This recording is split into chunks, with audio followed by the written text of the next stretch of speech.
Сайн байцгаа нөгөө намайг цөхрлийн мод тогтохдаг. Би өмнө говьмгийн баян уулсмаас оролцож байгаа. Би өмнө говьмгийн өсөлтөө өмнө говь хөтөлбөрийн хүрээнд залуучдын гарааны бизнесийг дэмжих төсөлд хамрагдаж байгаа.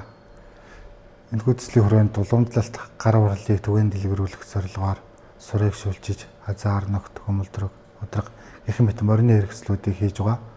Одоогийн байдлаар бэлэн боловсруулсан сурыг худалдан авч сур болон сорон эдлээ хийж байгаа.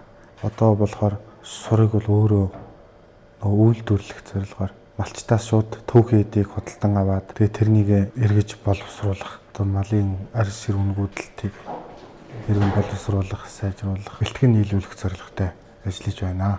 Энэ миний шүлцэн хазаар болохоор дөрвөлж 8-аар шүлдсэн гоёлын хазаар байгаа. Сулбуурыг 4-оор шүлдсэн 100 заатай хөмөлдрөг, 100 заатай хазаар, худраг хэмээн гоёлын сар эдлэлийг хийсэн байгаа. Сураар шүлжмэл юм хийхэд ерөнхийдөө хатуу сур болдгоо. Сурыг төхөөрөмжөд хийж элдэж, малын шар сүгээр гандаж гэж хийсэн сур ой зөөлөн болдог. Зөөлөн болсон сураар суран эдлэл шүлжиж хийхэд төхөөрөмжтэй болдог.